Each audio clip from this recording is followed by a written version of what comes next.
So guys let's discuss this question. Question में बोला गया है what do you understand by the term the drain of Indian wealth during the colonial period.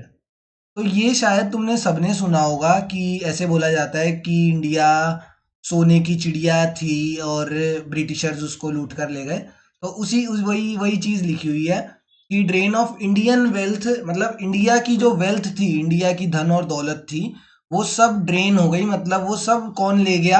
वो सब colonial period के time पे Britishers ले गए। ठीक है, तो it means drain of Indian wealth का मतलब क्या होता है? तो it means that national product of India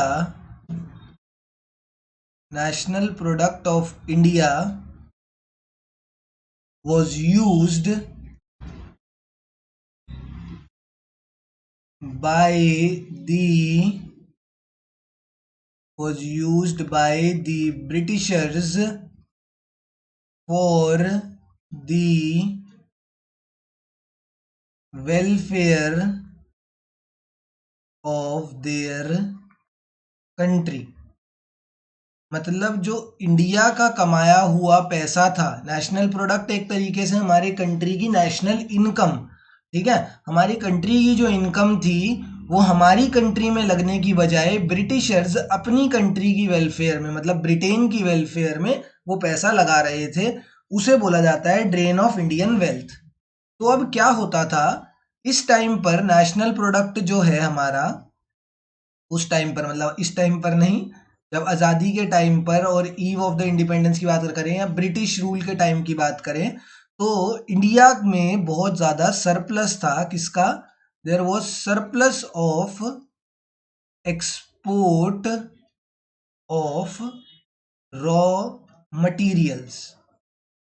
raw materials जो थे उनका बहुत ज़्यादा एक्सपोर्ट था, रॉ मटेरियल का बहुत ज़्यादा एक्सपोर्ट होता था, जिसकी वजह से बहुत ज़्यादा रेवेन्यू और सरप्लस क्रिएट होता था। एंड ये सरप्लस कहाँ यूटिलाइज होता था? ये surplus, this surplus was utilized by the Britishers।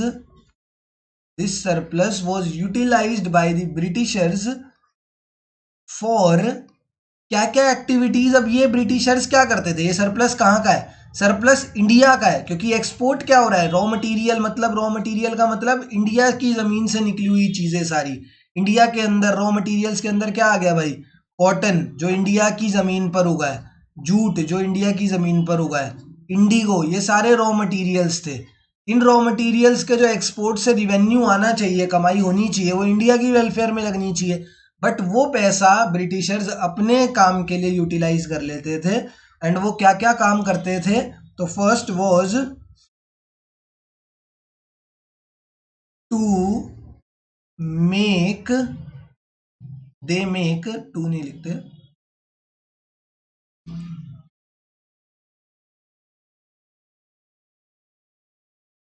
They made payments for the development, they made payments for the development of their offices and buildings। जहां पर ब्रिटिशर्स रहते थे इंडिया में, ऑफिसेस थे, उनके बिल्डिंग्स थे, उसकी डेवलपमेंट में बहुत पैसा लगाते थे। इंडियन इकोनॉमी या इंडियन इंफ्रास्ट्रक्चर में इतना पैसा नहीं लगाते थे जितना वो अपने ऑफिसेज एंड बिल्डिंग्स में पैसा लगाते थे। ठीक है, सबसे पहली चीज तो एक जगह, एक यहां पर पैसा यूटिलाइज हो रहा था। ठीक है, made payments for the war expenses. जो वॉर थी, जो वर्ल्ड वॉर 1 और 2 दोनों में ब्रिटिशर्स एक हिस्सा थे जिसका, ठीक है, वहां पर भी जो वॉर एक्सपेंसेस जो थे, वॉर में जो भी खर्चा हो रहा था, वो भी इंडिया के सरप्लस से ही लिया जाता था। मतलब सारा सारा तो नहीं कि सारा यूटिलाइज कर लिया, ब्रिटिशर्स अपना खुद का भी पैसा लगाते थे वर्ल्ड वॉर में, बट इंडिया का जितना भी सरप्लस होता था वो सब भी यहीं से यूटिलाइज कर लेते थे। ठीक है, वो मतलब इंडिया का सरप्लस उनकी वॉर में, इंडिया की कोई वॉर नहीं थी ब्रिटिश वर्ल्ड वॉर 1 और 2 में, बट स्टिल इंडिया का पैसा वर्ल्ड वॉर में लग रहा था। ठीक है, थर्ड चीज, to import invisible items. Invisible items क्या होते हैं? इनविजिबल आइटम्स को क्या बोलते हैं? तो इनविजिबल आइटम्स एक तरीके से सर्विसेज होती है, जितनी भी तरीके की सर्विसेज हैं। तो अब ये क्या करते थे, इंपोर्ट करा देते थे। ये जितने भी सरप्लस था ना, जो ये सरप्लस था बाय द ब्रिटिशर्स, ये क्या होता था, this surplus is utilised to import invisible items. मतलब वहां से ना क्या करते थे कि सर्विसेज इंपोर्ट कर लेते थे कि यार कुछ ऐसा ना, कुछ सर्विसेज ऑब्टेन कर लेते हैं वहां से।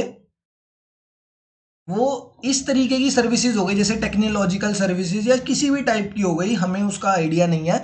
बट इस जो ये जो सर्विसेज होती थी ना, इसका कोई रिवेन्यू का कुछ हिसाब नहीं होता था, कि इन्होंने ऐसे कह दिया कि चलो एक सरप्लस आया, तो ब्रिटिशर्स शो कर देते थे कि this surplus is utilised for import of this invisible service. And वो कहते थे कि इस सर्विस का मतलब, ये जो तुमने इंपोर्ट करा है इसका हिसाब तो बताओ क्या करा है। तो वो कहते थे कि this is an invisible item, ये एक सर्विस है, तो इसका हिसाब कैसे बताएं हम। अगर गुड होता, अगर इंपोर्ट ऑफ गुड होता तो हम आपको दिखा भी देते कि हमने गुड्स इंपोर्ट करा है, but this is a service, वो तो हमने अब यूटिलाइज कर ली, जो चीज थी वो हमने यूटिलाइज कर ली, एंड अब तक तो वो खत्म हो चुकी है। तो बस इस तरीके से सारा पैसा जो था वो ब्रिटिशर्स इंडिया का सारा पैसा खुद के वेलफेयर में यूटिलाइज कर लेते थे। कहाँ कहाँ करते थे? ये तीनों चीजें हमने देख ली कहाँ कहाँ करते थे। ये तीनों चीजें जाननी हमें बहुत ज्यादा जरूरी है।